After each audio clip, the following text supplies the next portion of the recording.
Zargouille fait le beau.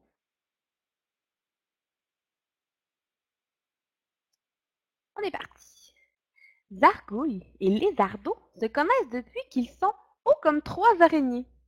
Ils partagent le même goût pour la chasse aux mouches, le lancer de la boue et le jeu de fléchettes sur toutou.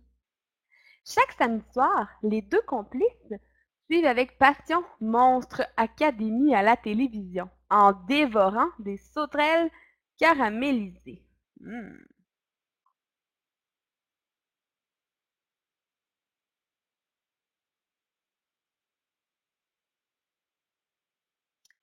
Zargouille désire devenir aussi célèbre que les participants de Monstre Academy.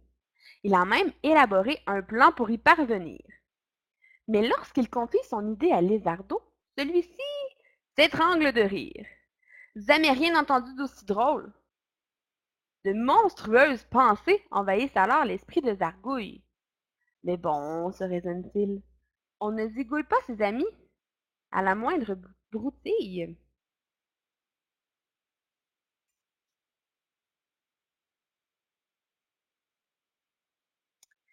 Selon Zargouille, le comble de la popularité pour un monstre serait d'être aimé d'un enfant en réussissant un exploit aussi extraordinaire.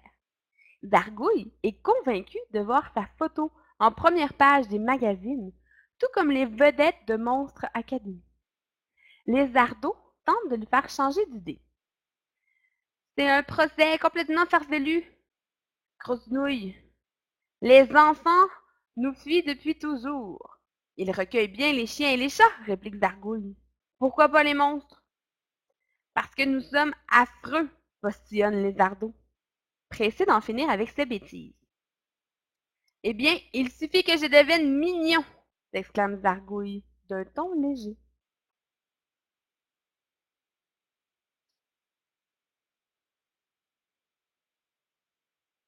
Lézardeau s'inquiète. Son ami a perdu la tête. Désormais, Zargouille n'a plus le temps de jouer avec lui. Il est trop occupé à changer de peau.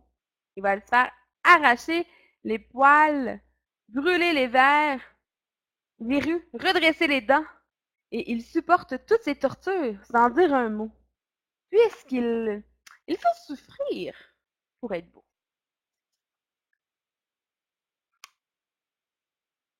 Zargouille va ensuite chez le tailleur pour être tiré à quatre épingles. Son nouveau costume lui plaît beaucoup, bien qu'il s'y sente à l'étroit. En sortant de la boutique, il sourit au premier enfant qui passe, sans aucun succès. Oh, il a dû être effrayé par mon gros nez, pensa Zargouille.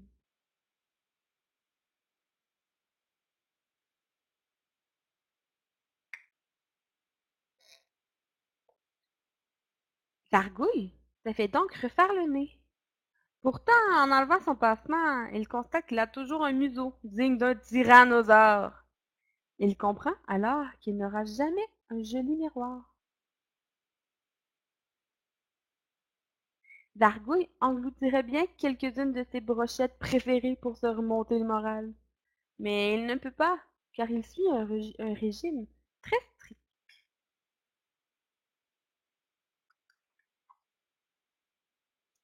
Il avale uniquement des petits pois, dans l'espoir de perdre 1 ou 2 tonnes. Cependant, quand son ventre gargouille trop, Zargouille triche. La nuit, il va dans la ruelle en catimini pour dévorer des chats de gouttière. Et tant pis, je m'entraînerai davantage demain, se promet-il.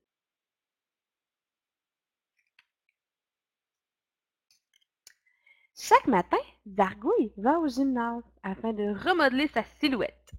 Vélo, abdominaux, corde à sauter. Rien ne vient à bout de ses bourrelets. Il redouble ses efforts et fait du jogging tous les après-midi. Bizarrement, le monstrueux coureur ne croise jamais d'enfants. Ils sont chez eux, rivés sur leurs jeux vidéo. C'est alors qu'une idée lui vint. L'ordinateur, évidemment. Pourquoi n'y ai-je pas pensé avant? Voilà ce dont j'ai besoin pour être populaire.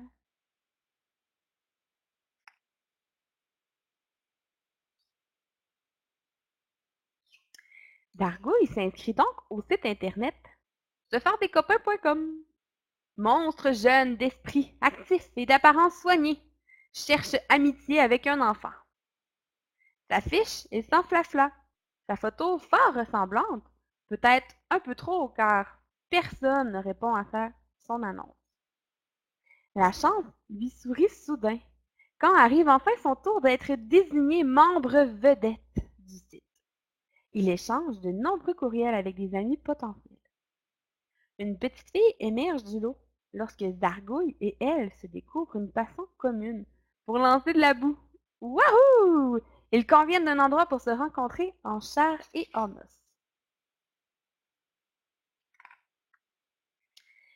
Zargouille arrive le premier. Son attente est de courte durée. Une adorable fillette se dirige vers lui. Mais sa maman la rattrape au pas de course. Où vas-tu, ma puce? Il ne faut jamais accepter un rendez-vous d'un inconnu. Tu pourrais tomber sur un monstre. Zargouille a le cœur en miettes. Il décide de consulter un psychologue. Conclut le spécialiste après quelques séances.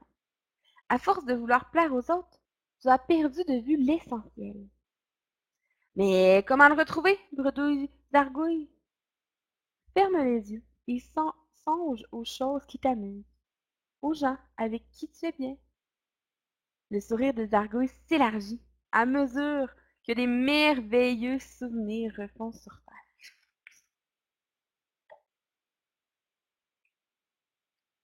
Mon meilleur ami me manque terriblement, s'écrie Zargouille dans un élan du cœur. À pas de course, Zargouille fait le tour des endroits que Lézardeau fréquente et le trouve finalement au parc. C'est incroyable, lance-t-il en découvrant la scène. Lézardeau saute dans les bras de son ami.